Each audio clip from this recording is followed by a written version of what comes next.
março, depois de registrar o mês mais letal durante todo o período da pandemia, o governo de São Paulo destacou a desaceleração de internações por Covid-19. Isso porque a média de novas internações no estado está em leve queda desde o dia 27 de março. Mesmo assim, o número ainda é muito superior ao verificado no pico de 2020. E há pouco também trouxemos a informação de que o Brasil pode passar a fabricar a Sputnik V, que é a vacina russa contra a Covid-19. Para repercutir esse assunto, a gente conversa agora com o presidente da Associação Médica Brasileira, o doutor César Eduardo Fernandes. Oi, doutor. Boa tarde para o senhor. Boa tarde, agradeço a oportunidade para falarmos mais uma vez sobre essas questões da pandemia que tanto nos preocupam. A gente que agradece. Agora, doutor, existe a expectativa, como a gente acabou de falar, de que o país produza a Sputnik V, que é essa vacina que ainda não tem autorização do uso emergencial no país. E, apesar da demora, uma equipe da Anvisa vai até a Rússia inspecionar a fábrica. A boa notícia é que isso pode, ajudar a acelerar o processo de imunização aqui no país. O que se sabe sobre a Sputnik V, doutor? Segundo os relatos da própria Anvisa, que é uma agência que vale a pena registrar, é uma agência séria, comparável às melhores do mundo. A nossa Anvisa não fica em nada a dever a agências internacionais consagradas, como é o caso da americana, do FDA, da europeia, da EMA. Então, portanto, é uma agência que faz o seu trabalho com a maior seriedade. Ao que consta, pelos relatos da Anvisa, a documentação não está completa e, portanto, não se tem ainda, segundo, insisto, os relatórios da Anvisa, todo o dossiê completo para que possa ser aprovada essa vacina. Claro que todos nós estamos ansiosos por receber mais vacinas, ficamos com grande esperança de que possa ser aprovado, mas nós temos que esperar, que essa aprovação aconteça para que essa vacina possa chegar ao braço dos brasileiros. Se os resultados que as autoridades governamentais têm foram resultados que lhes deem a convicção necessária para antecipar passos em relação ao parque fabril que se faz necessário para a produção dessa vacina, acho que deve ganhar tempo, deve acelerar esses passos. Mas, claro, temos que aguardar a aprovação, ainda que possa ser em caráter emergencial, da Anvisa. Todas essas notícias são boas, mas, insisto, desde que se respeitem os nossos órgãos regulatórios. O governo de São Paulo alegou uma leve queda de quase 5% no número de internações, só que ainda assim é um número alto. Nós vemos que também, apesar do mega feriado aqui em São Paulo, por exemplo, a taxa de isolamento também ficou baixa. Doutor, qual a perspectiva para o mês de abril que acabou de começar? Positiva ou será que ainda pode ser pior do que março, que já foi terrível? O que todos nós queremos, é reduzir a transmissibilidade do vírus. Nós falamos agora há pouco de vacinas. Quando nós conseguimos uma imunização populacional, claro, nós vamos impedir a circulação do vírus. Quanto mais rápido a gente faça isso, vamos ter um resultado melhor. Do mesmo modo, as medidas restritivas levam ao mesmo resultado, com esses cuidados que vocês todos os dias na imprensa falam, distanciamento, higiene das mãos, uso correto das máscaras, eventualmente medidas mais drásticas, como impedir a livre circulação das pessoas, que, claro, não nos agrada que isso possa acontecer, mas às vezes se faz necessário. Eu digo isso porque, se nós não fizermos isso, essas notícias que parecem boas, como essa que você menciona de nos últimos 10 dias, as taxas de internação aqui em São Paulo, elas estão num patamar de estabilidade, com ligeira redução, mas há que se lembrar que elas estão ainda muito altas. Segundo as notícias da própria Secretaria do Estado, nós temos ao redor de 29.500 pacientes internados por Covid no estado de São Paulo, dos quais aproximadamente 13 mil estão internados em UTI, ao redor de 44% dos doentes internados estão internados em UTI. As nossas UTIs do estado de São Paulo, elas estão abarrotadas, ainda que os resultados sejam resultados melhores do que eram há 10 dias atrás. Mas o cenário ainda é extremamente preocupante e não dá para se garantir de que essa tendência de estabilidade vai se manter. Nós só vamos ter uma boa noção de que a estabilidade vai se manter quando a curva de novos acometidos diminuir. Enquanto a curva de acometidos estiver alta, é de se prever que adiante teremos internações em grande número para um sistema que já está saturado, exausto, não em relação apenas ao seu número de leitos disponíveis, como em relação às equipes de profissionais que lá trabalham. Então, exauridos física e emocionalmente, trabalhando com sobrecarga excessiva. Praticamente não param há 1 ano e meio, né, doutor? E a gente sabe que a mutação de um vírus é algo normal, que acontece mesmo. Mas existe algum fator aqui no Brasil, especificamente, que causa uma preocupação maior? Porque em muitos lugares fora já consideram o nosso país como um celeiro de novas cepas.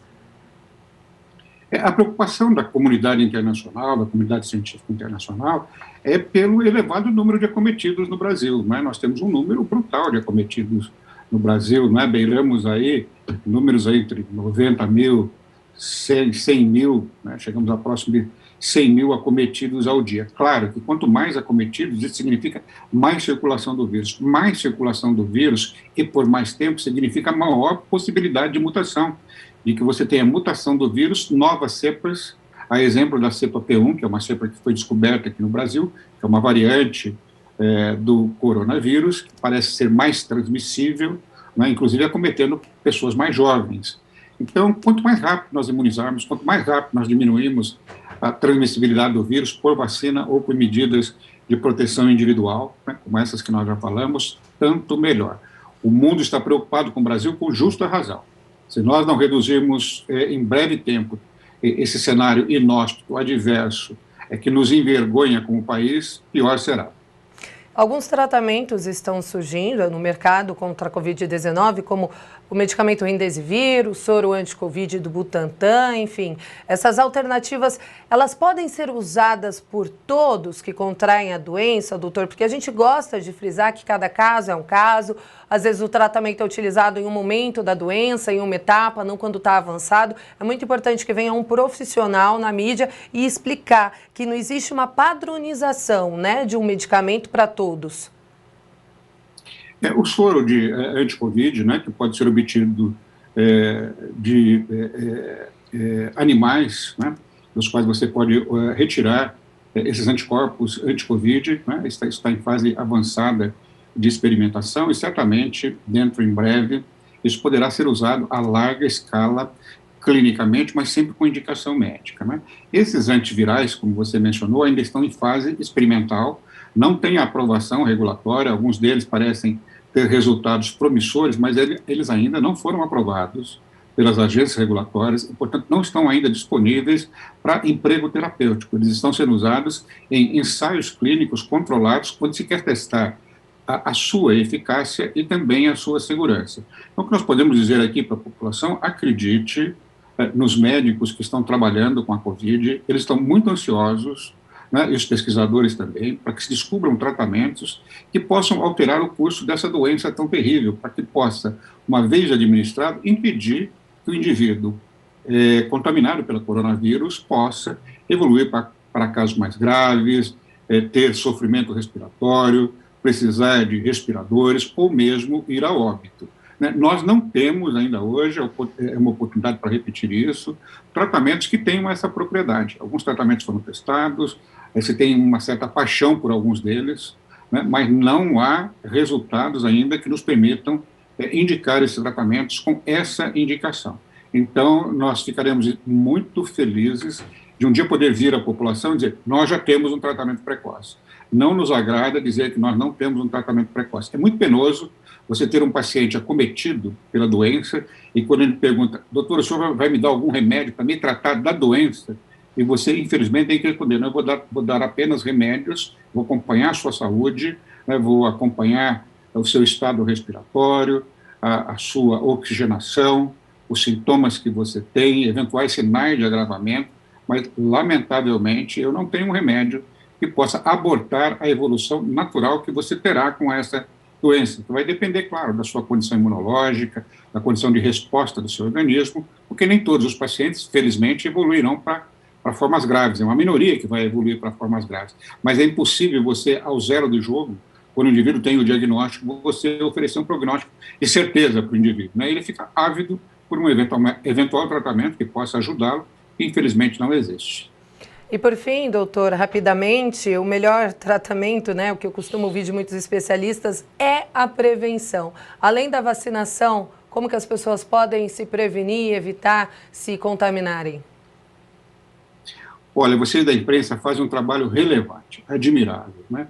Todos os veículos da imprensa repetem inúmeras vezes por dia. Eu imagino que no seu programa, ao longo de todos esses meses, são incontáveis as vezes em que você repete, olha, precisa fazer a higiene das mãos, precisa lavar água com sabonete, ou com álcool gel, ou com sabão, você precisa usar a máscara corretamente, né, ocluindo o seu nariz, a sua boca, né, você precisa fazer o distanciamento social, ficar mais ou menos a 2 metros das pessoas, né, precisa, quando você está contaminado, avisar para afastar os contactantes, avisar o serviço de saúde para que possam acompanhar os contactantes, e assim por diante. Né? É isso que é a prevenção eficaz. E a prevenção, é importante que se diga, não é um ato consigo próprio, é um ato de cidadania, né? É um ato de respeito ao próximo, de respeito às pessoas que são queridas, né? Respeito com o seu pai, com a sua mãe, com o seu avô, que você tem tanta admiração, com a sua avó, que você tem tanto carinho.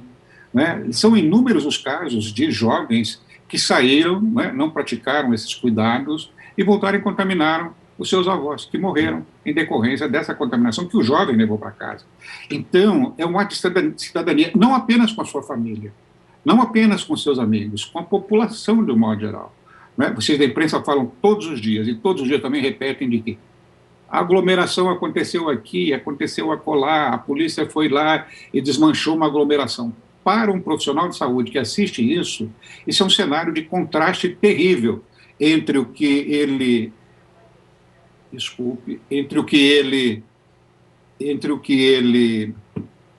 Desculpe, o telefone... Pode concluir. Não, o senhor estava falando sobre o profissional de saúde, a gente repetir isso diariamente. Exato, o profissional de saúde volta para sua casa exaurido do seu trabalho, né, liga a rádio, o rádio no caminho, de volta a casa, lê um jornal, vê um programa jornalístico de televisão e vê lá. E contrasta muito com aquela tristeza mórbida, né, terrível que ele vive dentro da sua terapia intensiva, cada dia mais cheia e pior, tendo que fazer a seleção de quem vai para dentro da UTI e quem não pode ir para dentro da UTI.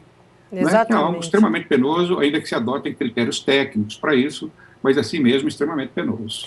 Doutor César Eduardo Fernandes, muito obrigada pela entrevista, tenha uma ótima tarde. Eu é que agradeço a oportunidade, muito obrigado.